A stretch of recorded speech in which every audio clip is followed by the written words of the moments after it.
మీ సంతాన కలను నిజం చేసుకునేందుకు ఈ రోజే 49 సంప్రదించండి 9390501418. టెలిఫోన్ రంగంలో రీఛార్జ్‌ల అంశం అసలు 28 రోజులు కాదు, నెల అంటే 30 రోజులు అని చెప్పేసి చాలా రోజుల నుంచి మాట్లాడుతున్నాం. ఈ రీఛార్జ్‌లొచ్చేసరికి 28 రోజులే అవుతుంది. ఇప్పుడు 10-15% పెంపు అని చెప్పి మళ్ళీ న్యూస్‌లో వస్తుంది. ఆల్రెడీ 500 ఉంది 28 రోజులకి.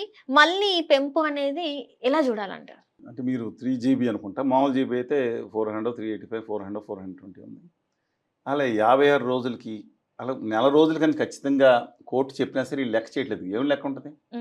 ఇవాళ నేను ఒక ప్రాంతం మీద అనకూడదు కానీ వీళ్ళందరూ దాదాపుగా ఉన్నాళ్ళందరూ గుజరాతీ మారవాడి వ్యాపారుల చేతిలోకి వెళ్ళిపోయింది. ఒక బిఎస్ఎన్ఎల్ తప్ప. ఈ బిఎస్ఎన్ఎల్ని కావాలని దుర్మార్గంగా కేంద్ర ప్రభుత్వంతో పెట్టి ఆడించుకుని దాన్ని నిర్వీర్యం చేయడానికి చూశారని ఆరోపణలు ఉన్నాయి వీళ్ళ మీద. అందరూ ఏపీ వాళ్ళు తెలుగు వాళ్ళ కంపెనీలు అంటాం కదా. నేను అందరూ తప్ప గుజరాతీ మార్వాడీల కంపెనీ మొత్తం చేతిలో ఈ దేశం మొత్తం వ్యాపార వ్యవస్థ మొత్తం అంతా 90% వాళ్ళ చేతుల్లో పెట్టుకోలేదా?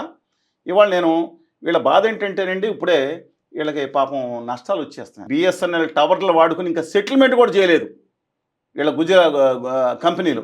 ఇవాళ దయచేసి ఏనండి 25-26 సంవత్సరానికి ఇవాళ earning before interest tax and depreciation ఇవాళ వచ్చిందండి 1,21,168 కోట్లు భారతీయ ఎయిర్టెల్కి. అంటే నికరంగా అన్నీ ఖర్చుకుని డిప్రిసియేషన్ మళ్ళీ యాడ్ చేసుకుంటారు. డిప్రిసియేషన్ టవర్లు వేసేసుకుంటే 34,000 కోట్లు యాడ్ చేస్తారు. వేసిన దాదాపు 26,000 కోట్ల నుంచి పైన వాళ్ళకి లాభం అండి. నెట్ ప్రాఫిట్, గ్రాస్ ప్రాఫిట్ దాదాపు 60,000 కోట్లు ఉంటుంది సంవత్సరానికి. అలాగా రిలయన్స్ జియోకి 76,255 కోట్ల రూపాయలు ఎబిటా అంటాం, earning before interest and depreciation. Net profit 30,049 కోట్లు, 30,053 కోట్లు నికరంగా లాభం. నష్టాలని చెప్తారేంటండి వీళ్ళు? నాకు అర్థం కావట్లేదు. బిఎస్ఎన్ఎల్ని వీళ్ళందరూ 5 స్టేజ్కి వెళ్తే దుర్మార్గం ఏ కంపెనీ అని కాదండి, కేంద్రంలో ఉన్న వాళ్ళ చేతుల్లో. నేను ఒక పార్టీని ఏం చేయట్లా, ఈ ప్రభుత్వాలు క్రోనిక్ క్యాపిటలిస్టుల చేతుల్లో బానిసలు అయిపోయిన ఈ 15 సంవత్సరాల నుంచి ఈ ప్రభుత్వాలు అంటున్నాను నేను. బిఎస్ఎన్ఎల్లో టవర్లు వీళ్ళు వాడుకుంటారు, డబ్బులు కట్టరు. ఈ బేసిక్ ఇన్ఫ్రాస్ట్రక్చర్ నిర్మించింది నేను. మొన్న ఆదిలాబాద్ వెళ్తే లోపల ఈ ఫోన్ బిఎస్ఎన్ఎల్ ఫోన్ పనిచేస్తుంది. ఉంచుకున్నాను బిఎస్ఎన్ఎల్ ఫోను నేను కావాలని. ఎందుకంటే దేశభక్తి అని అన్నాను నేను. ఖచ్చితంగా ఉండాలి మనకి. ఇవాళ హానెస్టీ బిల్లింగ్ మళ్ళీ 1996 సెప్టెంబర్ అక్టోబర్లో ఫస్ట్ ఉన్న 7 కస్టమర్లో ఒకటి నేను. జేటీఎం ఉండేది రావు గారిది, అలాగే టాటా ఉండేది, రెండే ఉండే. జేటీఎంది ఎయిర్టెల్ కొనేశారు. ఏ విధంగా కొన్నారని తర్వాత మన ఆంధ్రప్రదేశ్ కర్ణాటకకి 2 యాప్స్ ఉంటారు. టాటా ఒకటి, జేటీఎం ఒకటి, జాస్మిన్ టెలిమొబైల్స్ అని ఉండేది, ప్రీమియర్ కమ్యూనికేషన్ వాళ్ళ దగ్గర. సరే ఏం చేసినా ఆ తర్వాత బిఎస్ఎన్ఎల్ వచ్చింది, చూశారు మీరు. నేను అప్పటి నుంచి ఇప్పటివరకు బిఎస్ఎన్ఎల్ వాడుతున్నా. అఫ్కోర్స్ రిలయన్స్ది వాళ్ళు కన్వర్ట్ చేశారు కదండి, అనిల్ అంబానీ గారి కంపెనీ దీంట్లో తీసుకోవచ్చు. ఇవాళ మనం ఒకటి గమనిస్తేనండి, చాలా తెలివిగా దాన్ని నిర్వీర్యం చేసుకుంటూ వీళ్ళు పెరిగిపోయారు వివిధ రకాల గవర్నమెంట్లో. అందుకని నా హంబుల్ రిక్వెస్ట్ ఏంటంటే, మనం బిఎస్ఎన్ఎల్ని కనీసం వాళ్ళ 51 రూపాయలు నెట్వర్క్ స్కీమ్ 51 రూపాయలకి నెలకి ప్రమోషనల్ ఆఫర్ ఇచ్చారు. Net 2 GB plus unlimited calls, అది 51 రూపాయలకి నెల రోజులకి ఎంతో ఆఫర్ ఇచ్చారు. ఇవాళ సరే 100 రూపాయలన్నా ఎందుకని పెట్టుకోకూడదు? సిగ్నల్స్ ఇంకా బలోపేతం చేయమని అడుగుదాం. 4G అయితే నడుస్తుంది, 5G మనకి అంత నెట్లో లోడ్ చేసుకుని కాదు. డెఫినెట్గా రాష్ట్రాలని మనం అడుగుదాం, ప్రభుత్వాల దగ్గర ఉండేయండి. ఆ బిఎస్ఎన్ఎల్ ఇవాళ మీకు ఆర్టీసీ బస్సులు ఉంటాయి చాలా చోట్ల, పల్లి వేలుగాని బస్సులో కొన్ని చోట్ల అండి రాత్రిపూట పల్లెటూరులో ఉండిపోయి బయలుదేరుతాయి పొద్దున్న రాత్రి, ఎందుకంటే చాలా కష్టం. ఈ ప్రైవేట్ బస్సులు వెళ్తాయా? ఇవాళ అడవుల్లో ఈ బిఎస్ఎన్ఎల్ ఫోన్లు పనిచేస్తున్నాయి. కస్టమర్స్ తక్కువ ఉంటారు. అంటే మన ప్రజల కోసం ప్రభుత్వ బేసిక్ ఉన్న వాళ్ళు కూడా తీసేస్తే చాలా కష్టం. ఇంతకుముందు సెకండ్కి 1 పైసా అని హానెస్ట్ బిల్లింగ్ ఉండేది. ఎంత దుర్మార్గంగా మళ్ళీ ఇప్పుడంటే వాళ్ళు కేసు పెట్టుకున్నాను. కానీ ఆ రోజుల్లో టాటా వీళ్ళందరూ ఖచ్చితమైన ఆరోపణలు. ఆ రోజు ఏది హానెస్ట్ బిల్లింగ్ ఉండేది కదా. సేమ్ 10 సెకండ్లకి మనం నిమిషానికి బిఎస్ఎన్ఎల్ మాట్లాడితే, నిమిషానికి ఆ రోజు రిలయన్స్లో మాట్లాడితే, నిమిషానికి ఐడియా కుమారమంగళం బిర్లా గారి ఐడియా ఇప్పుడు ఏదో దాని ఇబ్బందులు పడినట్టుంది. అది కూడా ఆయన కూడా మార్వాడి పెద్దే కదండి, పెద్ద ఏముంది కదా దాంట్లో. అంటే వాళ్ళందరూ దుర్మార్గులు అనరు. బిర్లా గారు లాంటి గొప్ప వాళ్ళు ఉన్నారు, అగర్వాల్ గారు లాంటి వాళ్ళు నమో గంగామీలో ప్రాణం అర్పించిన వాళ్ళు, అది వేరే. గుట్టుగా మాయ చేసే వ్యాపారాల గురించి మాట్లాడుతున్నా. హానెస్ట్ బిల్లింగ్ అనేది కష్టమవుతుంది. 2 GB అంటారు, టక్మన్ అయిపోయింది అంటారు ఒకసారి వీళ్ళు. అందువలన ఒక కేంద్ర ప్రభుత్వ సంస్థ ఉంటేనే ప్రైవేటు వాళ్ళని వీళ్ళు మన ఆడించకుండా ఉంటుంది. దాన్ని మనం నిలబెట్టుకోవాలి. వీళ్ళకి 600 రూపాయలు కడతాం, 100 రూపాయలు BSNL కట్టలేమో, సిమ్ వేసుకోలేమా? అడుగుదాం, ఎందుకు రాలేదని మీరు పెంచండి అని అడుగుదాం. ప్రజల గురించి ఏమైనా ఎమ్మెల్యే గారు ఎంపీలు అడుగుతారు, ఏమంటే BSNL జనం అన్నారు దోచుకుంటున్నారు అంటున్నారని చెప్పి నిలదీయాలి. సామాన్య ప్రజలు ఈ దేశ సంపద మంది కాదా, నమ్మేసుకోవాలా? ప్రజల కోసం సృష్టించిన వాళ్ళందరూ ఎవరు, ఆనాటి గొప్ప వాళ్ళందరూ పాలకులు, కానీ ఇవాళ వ్యాపారుల కోసం క్రోనిక్ క్యాపిటలిస్టులు దేశాన్ని శాసిస్తున్నారా? అంటే ఇక్కడ ప్రజలకి ఏంటంటే ఇన్స్టెంట్గా అన్ని కూడా ఫాస్ట్గా ఉండాలి, 5G నెట్వర్క్ ఉండాలి, ఏదైనా ఇమేజ్ డౌన్లోడ్ పల్లెటూరులో అని మీలాంటి యూత్కి ఉండాలేమో కానండి. ఇప్పుడు పల్లెటూరులో చాలా మంది ఫోన్ మాట్లాడుకుని ఉన్నారు. ఇవాళ ఇంకో చాలా మంది చెప్తున్నారు ప్రపంచంలో చీప్ అంట ఇండియా అంట. ఇప్పుడు రైతన్నలకు నేను చెప్తాను, ఇజ్రాయెల్ ఒకసారి చెప్తానండి.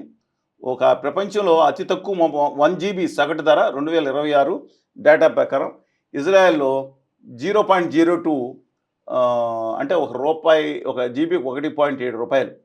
ఇటలీలో 0.09, ఫిజీలో 0.09, ఇంకా కంబోడియాలో 0.12, పాకిస్తాన్లో 0.12, భారతదేశంలో ఇండియా 0.16. అంటే మరీ ప్రపంచంలోనే తక్కువని అడ్వర్టైజ్మెంట్ చేస్తున్నారు కాదు, but reasonably good. I'm not denying that. ఎందుకంటే బేసిక్ ఇన్ఫ్రాస్ట్రక్చర్ వేసుకుంటాం. ఫోన్లాగా ఆక్షన్ కాకుండా ఏ విధంగా వీళ్ళు ఇది తీసుకుంటున్నారో మనం చూసాం కదండి.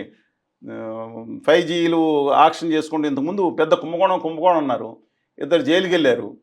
అలాగే కుంభకోణం అన్నారు, ఇందులో కుంభకోణమే లేదని దాంట్లో కొండంతో ఎలకన పెట్టిన వాళ్ళందరూ జైలుకి వెళ్ళారు. ఇక్కడ మాత్రం ఎవరు వెళ్ళరు. ఎంత రఫేల్లో సర్టిఫికేట్లు వచ్చేస్తాయి, మిగతాన్ని వచ్చేస్తాయి. ఆదాని గారు ఈ దేశాన్ని శాసిస్తూ ఉంటారు. మళ్ళీ ఏమన్నా అంటే ఈ దేశాన్ని శాసించేది ఆయన కాదా? ఇవాళ ఆయనకి ఈ రంగంలోకి వస్తాడేమో, పాపం తోటి గుజరాతీ కదా అని ఆపుతున్నట్టున్నారు. అందువలన దయచేసి BSNLని బలోపేతం చేసుకుందాం. ఇవాళ అది ఉంటేనే వీళ్ళు కంట్రోల్లో ఉంటారు. బిఎస్ఎల్లో ఇప్పుడు రైతన్నలు ఉన్నారు సార్, ఊర్లలోనే ఉంటారు. రైతన్నలకు కూడా యూరియా కోసం యాప్లని సిద్ధం చేసింది గవర్నమెంట్. ఇప్పుడు యాప్స్ కూడా అంటే డౌన్లోడ్ చేసుకోవాలి, అందులో ఫిల్ చేయాలి అంటే నెట్వర్క్ ఫాస్ట్గా ఉండాలి. BSNL లాంటివి అంత ఫాస్ట్గా చేస్తాయంటారా? ఇప్పుడు మనం వ్యవస్థని బలోపేతం చేయాలని కోరుకుందాం. BSNLలో టవర్స్ గట్టిగా ఉన్నాయి. 4G ఇప్పుడు అప్డేట్ అయ్యిందండి. 5G and 4G is enough చెప్తున్నాను. 5G అనేది మొత్తం సినిమాని డౌన్లోడ్ చేసుకుని తప్పకదు. 4G మనందరం 4Gలోనే గడిపాం. ఇంతవరకు చాలా ఫాస్ట్గానే వచ్చేది కదా. 4Gలో 3Gలోనే డౌన్లోడ్ చేసాం కదా. 4G ఇలా 5G అందుబాటులో చేయమని మన ప్రభుత్వాన్ని డిమాండ్ చేసి సాధించుకుందాం. సరే, మనం ఎవరికి మిగతా వాళ్ళు ఇచ్చిన ఆఫర్లో అది స్పెషల్ స్ట్రీమ్ 121 అని ఎక్స్ట్రా డబ్బులు కడితే స్పెషల్ సర్వీసెస్ ఇస్తారు కదా, అది మనం. ఎందుకంటే వాళ్ళ ప్రభుత్వ ఆసుపత్రులు అనేది ప్రభుత్వం యొక్క అంటే ఇప్పుడు కాదు, చాలా కాలం మేము డిమాండ్ చేసేది ప్రభుత్వం ముఖ్యమైనదిగా చేయాల్సింది 3. ఒకటి, అందరికీ సమానమైన నాణ్యమైన ఉచిత విద్య మరియు వైద్యం. ఇవాళ ప్రభుత్వ ఆసుపత్రి లేకుండా ఇలా ఆటలు ఎలా ఉండేదండి? ఇవాళ మీరు నిమ్స్ హాస్పిటల్కి వెళ్ళండి, ఎలాంటిది రామారావు గారు వాట్ ఎవర్ అయినా సుబ్బారావు గారిని తీసుకొచ్చి ఈ మొత్తం ఉమ్మడి రాష్ట్రంలోనే బెస్ట్ గవర్నమెంట్ హాస్పిటల్ కింద తయారు చేశారు. తర్వాత నెక్స్ట్ గాంధీ, నెక్స్ట్ ఉస్మానియా అనేది ఇబ్బందులు పడతా ఉంది బేసిక్గా ఏదైనా కానీ. ఇంకా అలాంటి సమయంలో మా ఎమ్మెల్యేలు కూడా ప్రైవేట్ హాస్పిటల్ కాదు, బ్రహ్మాండంగా ఉంది, నిమ్స్లో బెడ్ లేదు, నిమ్స్లో బెడ్ ముందులో చెప్పండి ఎక్కడికి వెళ్ళాలి అంటే నిమ్స్లో బెడ్ కావాలనే స్టేజ్కి ప్రతినిధులు వెళ్ళారు. అందుకని మనం ఏం చేయాలంటే అండి, వ్యవస్థనే వద్దు, మనం వెళ్ళొద్దు, ప్రభుత్వ హాస్పిటల్ మనం ఎత్తేద్దాం అనుకోకూడదు. ప్రభుత్వ హాస్పిటల్లో ప్రతి ఎమ్మెల్యే, ఎంపీ, కార్పొరేటర్ పదవి కావాల్సిన వాళ్ళు ముందర స్పెషాలిటీ ఉంటే తప్ప, స్పెషాలిటీ ఏదైనా సర్జరీ తప్ప ప్రతి ఒక్కళ్ళ ముందు గవర్నమెంట్ హాస్పిటల్ చేయాలి, వాళ్ళ పిల్లల్ని గవర్నమెంట్ స్కూల్లో వేయాలి. అప్పుడే మీరు పదవులకు అర్హులను పెట్టండి. అధికారులు కూడా ఎవరు వస్తారు? వాళ్ళే వస్తారు రాజకీయాల్లోకి. పోమని లేకపోతే సామాన్య పిల్లలు మాత్రం వీళ్ళు మాత్రం ఇబ్బంది వస్తే అపోలోకి పోవాలి, లేకపోతే విదేశానికి పోవాలి. ఆంధ్రప్రదేశ్లో ఇంకా దారుణం, ముక్కు నొప్పి వచ్చినా, కాలు నొప్పి వచ్చినా పక్క రాష్ట్రంలోకి వెళ్ళాలి. వాళ్ళు మాత్రం వెళ్ళాలి, అమెరికా కూడా వెళ్ళాలి, రష్యా వెళ్ళాలి, ఇంగ్లాండ్ వెళ్ళి సర్జరీ చేయించుకోవాలి.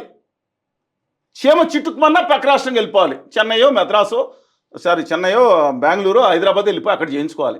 ప్రజలు మాత్రం ఎందుకని వీళ్ళు చేయించుకోవాలి, వీళ్ళు జాయిన్ అవ్వాలిగా ఫస్ట్. ఇప్పుడు ఇంటర్వెన్షనల్ రేడియాలజీ కొంచెం సూపర్ స్పెషాలిటీ దొరకలేదు అనుకోండి, అది వేరే సంగతి. మీకు ఉన్న సర్జరీ గవర్నమెంట్ హాస్పిటల్ మీరు ఎందుకు చేయట్లేదు? బిఎస్ఎన్ఎల్ ఎందుకు బాగు చేయట్లేదు? నేను మౌలికమైన ప్రశ్న వేస్తా ఉన్నాను. రాజకీయ ఒక పార్టీని నేను ప్రశ్నించట్లా, వ్యవస్థను ప్రశ్నిస్తున్నా. వ్యవస్థకి క్రోనీ క్యాపిటలిస్టులకి మీరు తల ఒగ్గుతున్నారని ప్రశ్నిస్తున్నా. Let us wait and see. అందువల్ల నా ఒపీనియన్, మీరు బిఎస్ఎన్ఎల్ని ప్రోత్సహించండి. మీరు అంటారు నీ సమయం పోయింది, అక్కడ 50 రూపాయలు మేము పెడతామంటే 500-600 రూపాయలు పెడుతున్నారు. Side BSNL already dual SIM రెడీగా వచ్చేసినాయి ప్రతి ఊళ్ళలోనూ. ఆఫర్ కూడా వచ్చేసింది కాదండి, వాళ్ళు వచ్చింది కదా, మీరు తీసుకోండి. మీ ఎమ్మెల్యేని అడగండి, ఏమయ్యా మీరు మీ పెద్ద నాయకులు పైన డబ్బులు దొబ్బేస్తున్నారా, కంపెనీలు తగ్గించి అడగండి.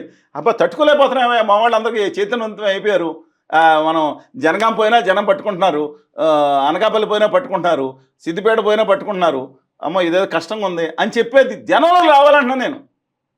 మన కంపెనీలు అది ప్రభుత్వ ఆస్తి.